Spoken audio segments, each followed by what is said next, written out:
Welcome to the Making Waves podcast, sponsored by Ripple Effect. Today we're here with Bobbi Andera. Hi, Bobbi. Hi. Thanks for being on the show.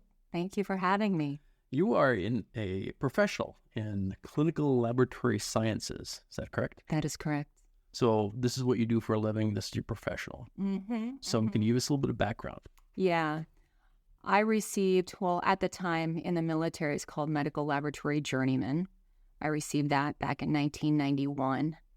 I was in the military until 1996, and I continued on from there with my professional career. I've worked at probably 12 different hospitals in my lifetime.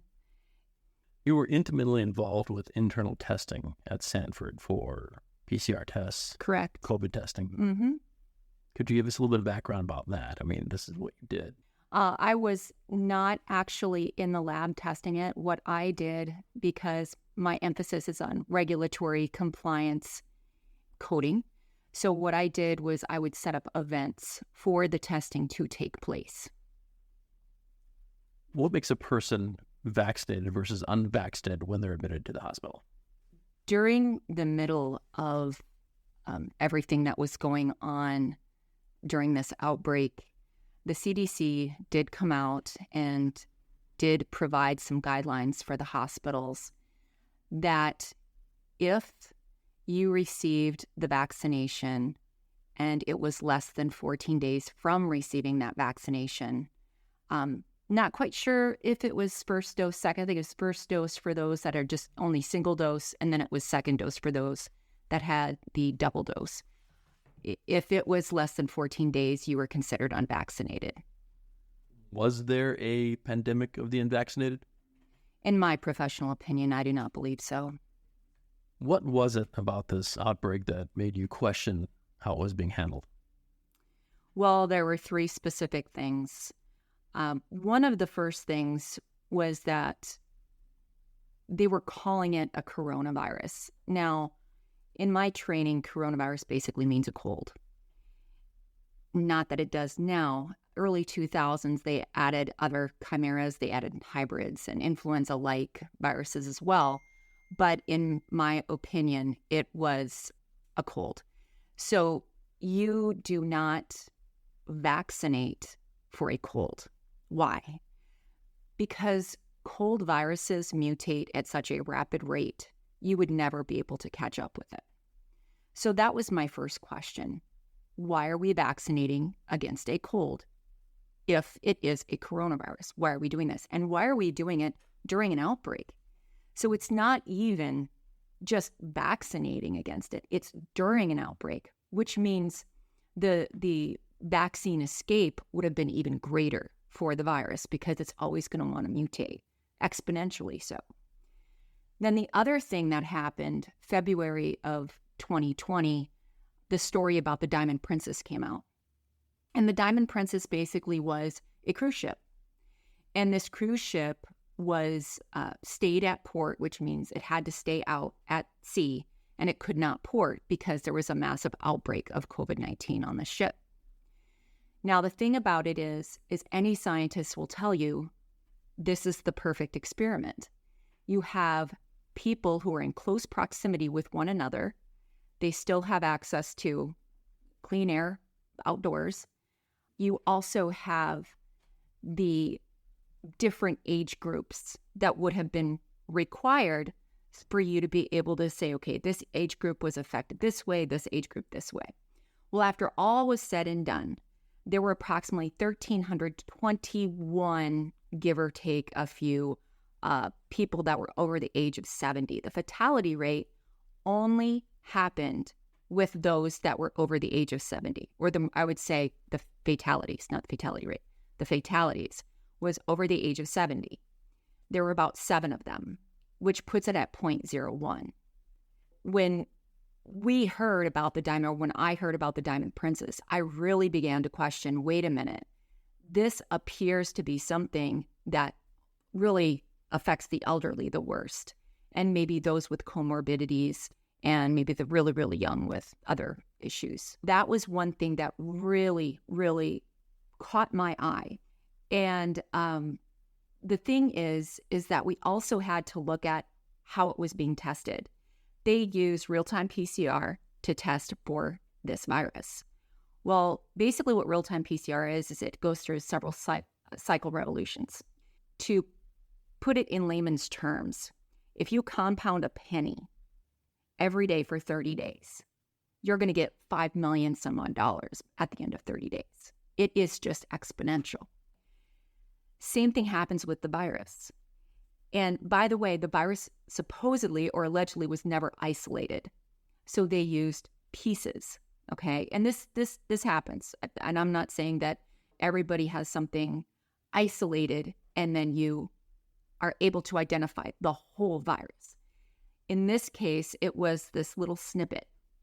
And the thing about it is, all PCR does is amplify.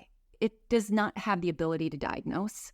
You have to take in so many other things into consideration, which I'm sure the doctors were doing as well. But the thing is what happened and what this caused was a massive increase in cases. So you see what's happening here.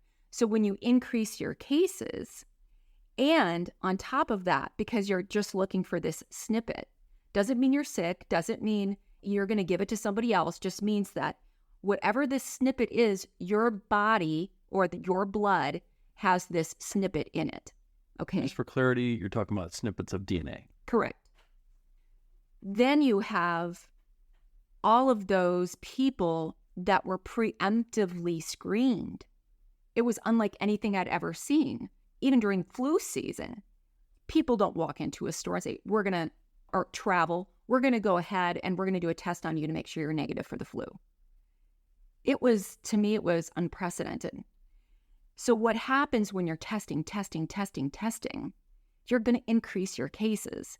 And those were those tickers at the bottom of CNN, MSNBC, all of them. That number, to me, was erroneously calculated because you were testing people really with no symptoms. How does PCR testing relate to hospitalizations?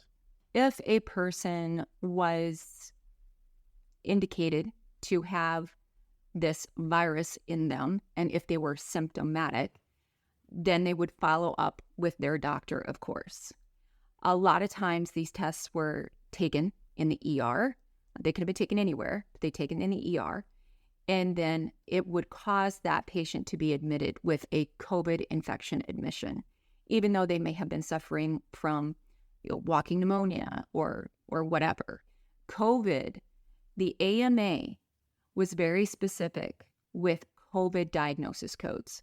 Once you were admitted with a COVID infection diagnosis or COVID positive test diagnosis, and you got admitted, and if subsequently you were put on a respirator and subsequently you were put on remdesivir, whatever it was, the amount of reimbursement coming in from CMS was very high, in my opinion. It was really, really unbelievable. Many people at the beginning, from what I am to understand, if you came in and you had the sniffles, or if you had a little of this, little of that, or if you were maybe had trouble breathing, whatever, they were not actually admitting people until they got really, really, really bad, which, again, in my opinion, would not be appropriate, because if you have someone who has a sickness and they're suffering, then you would want to be able to treat them for whatever is causing this ailment and to alleviate that particular symptom, whether it be breathing, whether it be headaches, whatever it is. So there were a lot of hospitals out there. And I'm not saying Sanford or Vera or anything. This is just all across the board. There are a lot of hospitals out there that when patients were at their worst, were turned away. And then that caused a lot of problems with symptoms that then went into a much more acute presentation that needed immediate attention. So there was concern there when I was looking up the coding, because my emphasis, while I am a medical laboratory scientist, my emphasis is on regulation, coding, and compliance.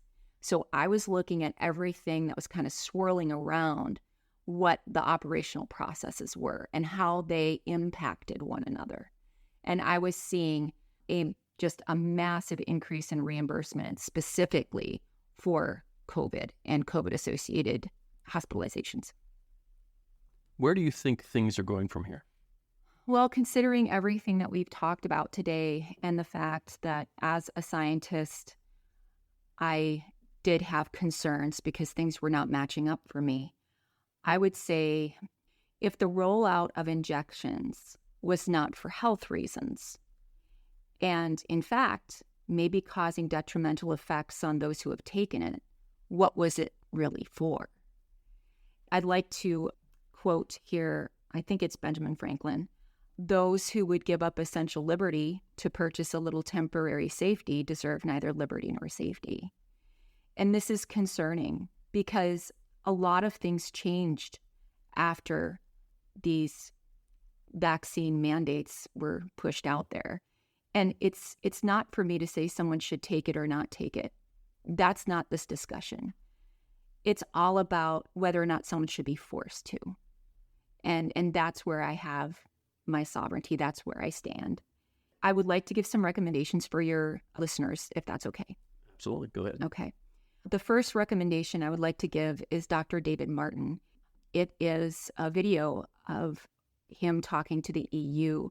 He is a patent expert, and he found some very interesting information that I think everyone here could benefit from. Also, I would recommend Ed Dowd's book, Cause Unknown. Ed Dowd is a former BlackRock managing director, and he saw a lot of trends. Those trends specifically translated to the actuaries coming up in 2021 with a 40% increase in all-cause mortality in the working group. I think this book will really shed light on a lot of that. I would also like to let people know what's happening now. A Montana legislature, there is a bill that is being pushed through. It has not officially been approved yet, but it is being pushed through. It is Bill 645. This bill specifically states that those people who were vaccinated are no longer allowed and could face charges if they donate any blood or any tissues. And then last but not least, Pfizer has recently also posted a list of the potential side effects. There's a lot to think about. Yeah. And this is far from over. Yeah. I think we're all on a journey of truth. And the big thing right now is we can't sit here and play the blame game with the hospitals or the nurses or whatever. We really do have to move forward and think about how can we make sure this doesn't happen again? How can we make sure we are fully informed? Bobbi, thank you for coming. Thank you for having me.